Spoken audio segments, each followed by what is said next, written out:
Okay, I'd like to call the meeting to order. This is the Public Works Procurement and Contracting Committee. Roll call, please. Calling the roll, Mr. Germana. Here. Mr. Miller. Here. Ms. Conwell. Here. Mr. Greenspan. Mr. Greenspan is absent. Ms. Simon. Ms. Simon is absent at the moment. There is a quorum. Okay, is there any public comment related to the agenda? No, Mr. Chair, no one is signed in. Okay, can we have a motion to approve the minutes from July 6th? I so move. Second. Moved and seconded. All those in favor say aye. Aye. Opposed, nay. Motion carries. The first, so the minutes are approved. We go to 127. And also let the record reflect that Councilman Greenspan is in attendance. Resolution number 2016-0127, making an award on requisition number 36070 to Apex Construction and Management Company Incorporated in the amount not to exceed $1,698,430 for the Cuyahoga County Men's Shelter Renovations Project. Okay, Mr. Dever? Good afternoon, Mr. Chairman and members of council. It's good to be before you again today. This is a contract for the men's shelter. We sent out a competitive bid process of RFBs that we closed the bids on April 21st of 16. There was an OPD set goal of 30% SBE goal for this project. 3 bids were submitted for review, and the vendor that was selected was Apex Construction Company, and they had met the SBE goal also. As you may know, this facility at 2100 Lakeside Avenue is approximately 35,000 square feet. It's a county-owned building. Lutheran Metropolitan Ministry operates it for the county and city. Ruth Gillette from the Office of Homeless Services is here with us also. In 2014, the county moved forward with a roof replacement project over at the men's shelter. It's approximately a $1.9 million project that we lumped together with another contract over at the Jane Edna Hunter building. Towards the conclusion of that project, the director, Ruth Gillette, was able to identify some grant funding that could be used for this facility. And it was, if we provided matching grant dollars, we would be able to do other improvements to the facility. So thanks to the hard work of the director, we were able to basically leverage the work we did with the roof to get these grant dollars to do some improvements on the inside and outside of the facility. So now we've gone through the process, I've identified what areas and what things need to be improved in the facility, and now we're here before you with a contract to make an award for those improvements. Some of the items that would be included is a new ADA entrance and platform lift, new reception. Interior improvements include renovation to the existing restrooms, showers, new ceilings, new energy efficient lighting, new floor finishes on the second floor, new washers. The exterior of the building, we're going to be doing some tuck pointing. The parking lots is going to be repaved, trash enclosure, and then also a new rooftop unit for the west wing. And then also some modifications to the existing fire suppression system. And then one other item, expanding the veterans dormitory also. So with that, we have before you then is the award for this, for the contract to Apex Construction. And if I could take any questions. Okay, first off, I noticed that there were 8 bid proposals pooled, 3 were submitted for review. And generally, we get the score sheets and a rundown of what the other bidders were and so on. But it's not here for this, and I'm just wondering, is this a change? I'm not aware of that, Mr. Chairman, but we're more than willing to provide that. The bid tabulation sheets, Apex Construction and Management, Sonia Construction out of Independence, and then also Cold Harbor Building Company out of Chardon, Ohio, were the other two bidders, so we're able to provide that information. Okay, the other thing is normally the wording is lowest and best, That's correct.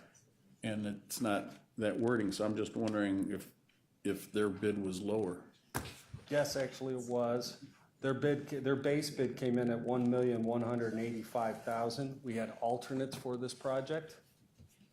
They were the lowest and best, Okay, and that's why our recommendation is to go with them. okay, so if we could just have that background in the future, that'd be fine. Because it's good to see that there's no question on there, because we got the bid tabulation and so on. Any questions from members of the committee? Yes. Okay, we got Ms. Conwell and Mr. Miller. Through the chair to Mr. Dever, was City and Cleveland involved in any way? I know we share on cost and sometimes in regards to the homeless individuals. Yeah, actually, the city of Cleveland was involved in this. We had to request a building variance hearing, which took place yesterday because there isn't a certain number of showers within the facility. We have improved that to add, but we still have not met the threshold, and the request to go before the building variance committee, they gave us approval on it.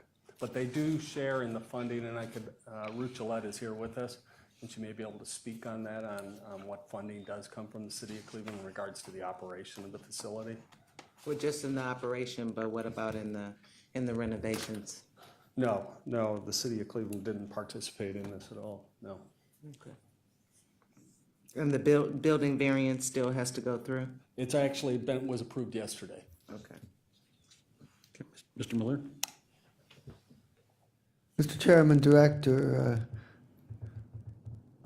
it says the project is funded by the 2015 Ohio Housing Finance Grant and bond proceeds. Can you tell me how much is finance grant and how much is bond proceeds? The finance grant, I believe is I think the total amount is a grant, and I'm sorry, I don't have that information handy. I believe the total amount is a grant, but I'll get that actually. Come on up, Ruth. I'm sorry. Ruth Gillette, Office of Homeless Services. The entire award amount, matching dollars from the Ohio Housing Finance Agency is a grant, so I don't know why it would reference a bond. Sure. Yeah. So are you saying there's no county funds involved in this? Not in this portion. Right. Our portion was the match, which was the roof work that we had done in a previous contract. So that was roughly $1.9 million of improvements to the roof. And Mr. Chairman, Director, my other question is whether this project completes the renovations that need to be done at the men's shelter, or are there other things that need to be done but we're not able to get to in this phase? Go ahead. Through the chair to Councilman Miller, with the assistance of Visit City Architecture, there was a pretty extensive analysis of all the work that needed to be done. Totaling the total grant amount was $1.9 million, and so this contract amount is less than that because it includes the what do they call it? The alternate items. The alternate items and the, if it goes over, so that it'll still be within the total grant amount. Right, some contingency dollars. Contingency, that's the word. And because, in general, a short answer is, this is a pretty comprehensive assessment and work of that building. Mm-hmm.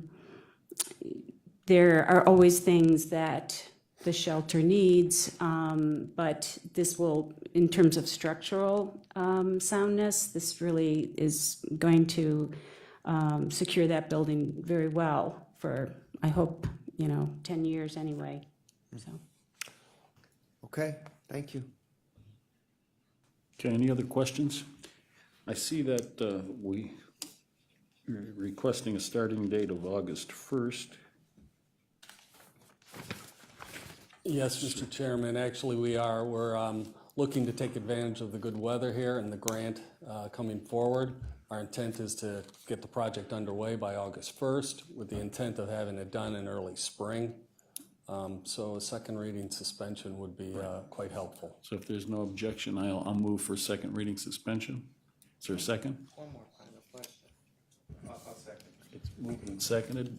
Question? Through the chair to Mr. Dever, in doing these renovations, how will that displace any kind of way the individuals in the shelter? Well, there will be some disruptions that are taking place, but we'll try and minimize that as much as possible. Obviously, in certain working areas, you want to make sure it's safe for anybody who's staying there during the evenings and whatnot. So there will be some inconvenience, but we're going to try and minimize that as much as possible. Okay, that won't delete any beds or anything, any sleeping? I think the intent is to try and expand and add a little bit more sleeping within the facility, or beds within the facility. So it may reduce a few during certain times, just because, once again, safety. But like I had said, we're going to try and minimize it as much as possible. And they're aware of that? We've been working with Ruth very closely on this, and the Lutheran ministry. So But we'll try and, as you're going forward, you will try for the construction that'll be going through the winter months, that it won't interfere with the residents needing to stay there. Right. I'm assuming. Ruth. I'm happy to jump in here. Through the chair to Councilwoman Conwell, that was very important consideration throughout the planning of this project. And because the county had already done work on the roof, and that had required, last summer, kind of moving people around in the shelter. The shelter has figured out how to do that. So there will be no need to relocate people out of the shelter. They'll be able to accommodate within the shelter. I think, really appreciate your moving this to the agenda, the next agenda, because really the hope had been to get as much of the work done before winter. This is really the lowest census at the men's shelter. Usually, people tend not to come into shelter because the weather's nice. So all in all, short answer is that's a high priority. Everyone is very aware of it. The work has been kind of structured so that, there's the minimal amount of shifting people around. So we'll do this, and, as opposed to running around and, doing all that, so. Okay, and one other question. I figured as much, but sometimes it's good to ask those questions so our viewers will know the answers to that. Is this a flat roof that we're talking about? Yes. Okay. There's a small pitch on the portion. It's multiple levels on it, but the roof has been completed. Thank you. Thank you. Okay, is there any final questions? Okay, it's been moved and seconded to send it to full council second reading suspension for the July 26th meeting. All those in favor say aye. Aye. Opposed, nay. Motion carries. 128. Resolution number 2016-0128, making an award on requisition number 36912 to John G. Johnson Construction Company in the amount not to exceed $6,633,224 for the Cuyahoga County Halley Archives and Board of Elections Operations Building Renovations Project. Hello, Mr. Chairman. Once again, Michael Dever with the Department of Public Works. This project, as all of you know, this is the Halley warehouse facility. We went through an RFP process. The bids closed on June 20th of 16. There was an OPD set goal of 30%. The contractor exceeded that goal substantially, they're now at 67%. There were 19 proposals pulled and 4 were submitted for review. The selected vendor, the lowest best, was John G. Johnson Construction Company. And we ended up utilizing the Cuyahoga County-based bid business program. John G. Johnson was able to match the low bidders' bid, and therefore they were awarded this project. As you know, this project is over on East 40th and Perkins. The renovation consists of a 250,000 square foot existing 6-story building, mixed-use storage and business occupancy. Some of the renovations include the BOE space will be reconfigured to provide for an appropriate storage for electronic machines, adding new counting room available to be viewed by the media, providing for transparency and upgrades for the building security. We're putting enhanced life safety systems for the building. We're creating an ADA accessibility and public entrance to the building. Our intent is to get a notice to proceed in August of 2015, and we anticipate full completion by the end of next summer. This facility is going to become our consolidated storage facility, which, as many of you know, we went through this process quite a few years ago by eliminating certain buildings on Canal Road, the old Glenville building, Tyler Village, West 4th Street, and the Ameritrust Tower next door was involved in this, East 79th St. Clements Center, some auditor storage, and soon the archives facility over on 29th and Franklin will be involved in this also. We were fortunate enough to be able to eliminate a significant number of Jobs and Family Services paper records, roughly 5,000, which saved on shelving cost and future space cost. And that's pretty much it. It's a rather large project. It's been a long time coming, and we're glad to be able to bring it before you now. And our hope is that we'll be able to get this on second reading suspension also. We do have a bit of a tight time frame because of the archives facility.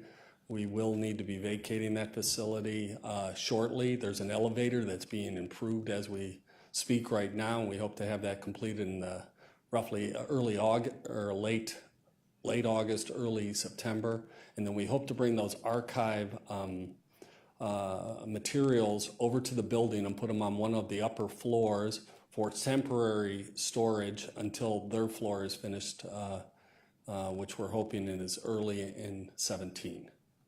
So I'm here to answer any of your questions. Okay, so my first comment is I'd like to congratulate Councilman Gallagher on his work for Cuyahoga County businesses, 2%. I think this is the largest one that's come into play. And we're glad that we were able to keep the job at the lowest bid with the help of matching the 2%. I'm glad that there's 4 bids, but there's no bid sheets again. So if we could just have those in the future, just so that we're voting and we know that this is definitely the lowest and best. I could give you a little background on some of the other bidders also, just so you know who they are. I'm sorry, Mr. Chair. Lakeland Management Systems out of Painesville. They had a base bid of $5,423,000. There were alternates also included into this to push the number up to the $6 million. I'm sorry again. The $6,633,224. So Lakeland Management, John G. Johnson was the one that we are recommending. Regency Construction out of Lakewood was another bidder. Their base bid was $5,800,000. And then Sonia Construction at $6.7 million out of Independence was another bidder. Okay, thank you. Mr. Greenspan, question? Yeah, thank you. Not a question specifically on the 6.6 million, but just on the landlord's obligations under the renovation plan. I know there was some concern that they were behind. There was concern we hadn't paid them rent. Can you give kind of an overview as to where we are with both? Are we current on our rent? Yes, to the chair, to Mr. Greenspan, yes, we are. We're current with the rent. There is still some questions about the obligations for the facility, some of the life safety items. We're still working through that. We've included those life safety items in this bid, so we get them completed. We're going to continue our discussions. Law is very much involved in this to bring resolution to those questions that weren't really addressed in the initial lease.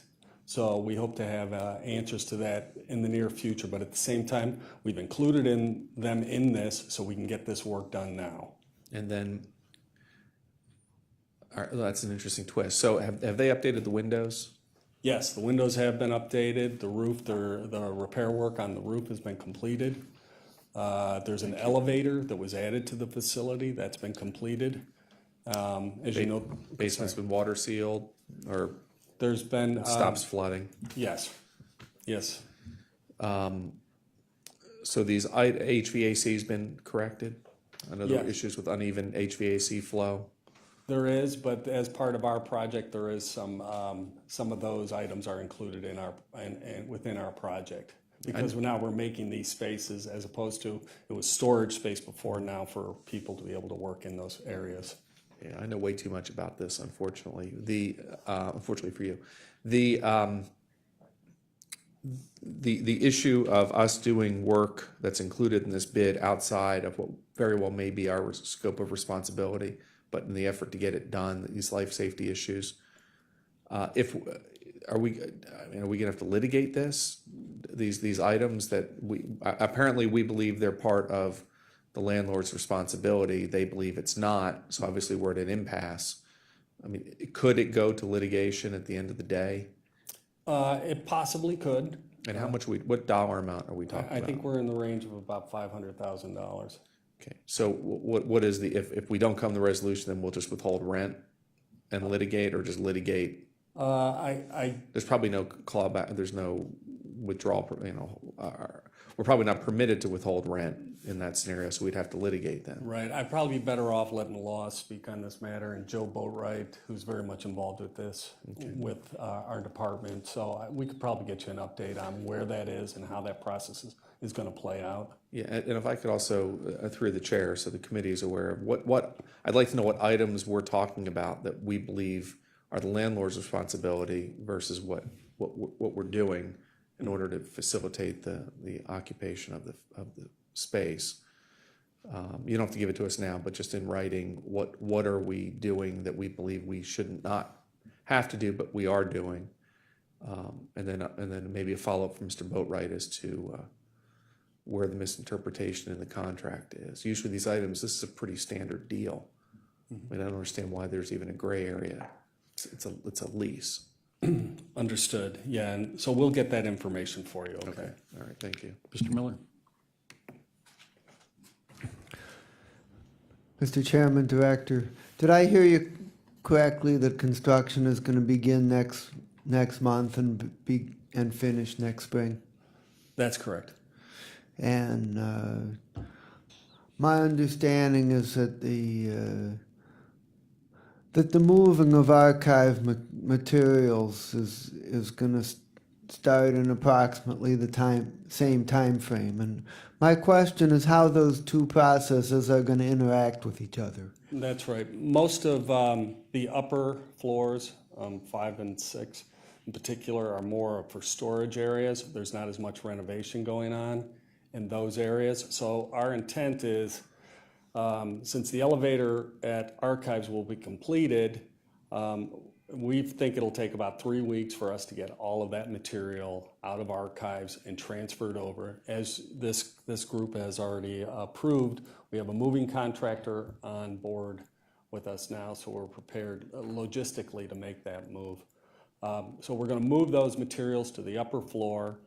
Archives is going to be on one of the lower floors. As we do that build out, when it's completed, then we'll bring those materials down. In the meantime, our our archive staff is going to position that material so they can retrieve information as it's needed. It's not going to be the neatest and tidiest way to do this, but they're positioning things for that short-term interim move, much like when we came into this facility, we did an interim move, and so I'm feeling very comfortable about it. The one hiccup here is obviously we've got a significant election coming our way, and working closely with the BOE in regards, because this is their back office facility. We're very cognizant of their timeframes to have access to elevators, loading docks, and things like that. So there's a lot of coordination going on right now, and I think we've got a very good handle on it. We've got a standing phone conference going on with the director over at the BOE to keep things on schedule. So we're feeling fairly confident that we can get this accomplished. Any questions? Mrs. Conwell? Through the chair to Mr. Dever, in moving the archives from the top floor down, will this, how will that happen? Will the moving company do that once they move it over? It's in this temporary space? We could do that, or we may be able to do it with our own forces. Right now, we're going to position it. We will have enough dollars within our moving contract, but if we may be able to utilize our own movers, because it's basically pallets, bringing them down, unloading the pallets in certain designated areas within the new archives. So we're going to work closely with our staff and our moving contractor, and we'll try and determine the most cost-effective yet, to make sure everything is very well organized. Is the Mrs. Tina still involved? Yes, she is, very much so. Okay, I'll move that this gets forwarded to the full council under second reading suspension if there's no objection. Is there a second? Second. Okay, it's been moved and seconded. Any final questions? All those in favor of the motion say aye. Aye. Opposed, nay. Motion carries. 129 is moving forward. Thank you very much. Okay, Janine, and the last one is, Resolution. that was 128, so now we're at 129. Resolution number 2016-0129, authorizing the Director of Public Works to execute and submit a loan application in the amount of $350,000 to Ohio Water Development Authority to finance sewer repairs in connection with the Turney Road Sewer Rehabilitation Project in the city of Garfield Heights for the period 7/1/2016 through 9/30/2017. Good afternoon. Mr. Marquardt. Dave Marquardt from the Department of Public Works. This is a request for approval to submit a loan application for an OWDA loan in the amount of $350,000, which will be used to finance a portion of the Turney Road sewer repairs, costing a total of $600,000. We already have in place a $250,000 OPWC loan that covers the remainder of the repair costs. The sewer work will take place beginning in August of this year and be completed ahead of the Turney Road paving project that we will be selling by the fall of this year. And I'll be glad to answer any questions. Okay, any questions? Mr. Greenspan? A question on these types of loans, what source of funding do we use to pay that back? Is there dedicated, do we use part of the license tax? This will be paid back through sewer funds. Through sewer strictly. funds? Yeah. Okay, and those funds are projected to be equal to or greater than the inflow than the debt service? Yes. Okay, all right, thank you. Mr. Miller?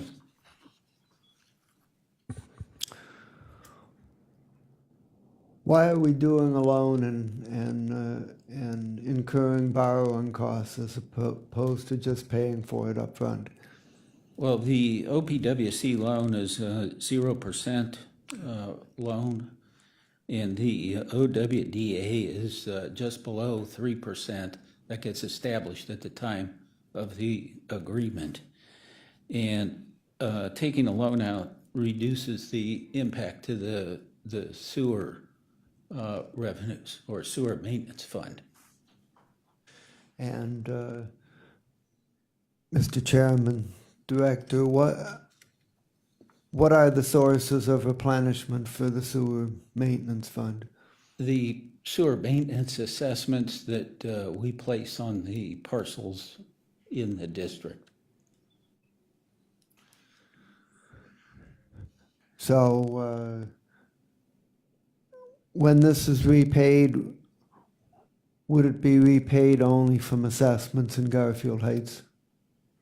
Yes.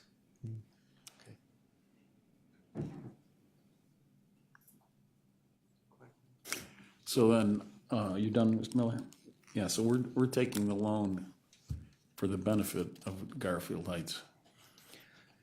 Well, it's to reduce the impact on the sewer funds that we collect. It's not a peak, it's spread out over time. Yeah, I get that. And it benefits Garfield Heights, yes. Exactly, since they wouldn't have to come up with, and we probably, with their finances and everything else, we're in better shape to borrow. Yes. Councilwoman? And let the record reflect that Councilwoman Simon, welcome. Through the chair, to Mr. Marquardt. The sewer assessment fee, is that out of the Garfield Heights residents? They pay that on their sewer bill? It's currently on their sewer bill, yes. I think that's my only question on that. Thank you. Okay, is there any other questions? And we want to move on this loan, so did I move yet on moving this? Okay, so I'll move that we send this to the full council under second reading suspension without any objection. Is there a second? It's been moved and seconded. Any final questions? All those in favor of the motion say aye. Aye. Opposed, nay. Motion carries. This gets moved forward. I just, for the record, I did want to say it on the last piece of legislation, I wanted to say that I'm very pleased that 67% of that last job was going to be SBE. And it should be noted, so we're doing a good job with working on that. Okay, is there any comments or unfinished business? Any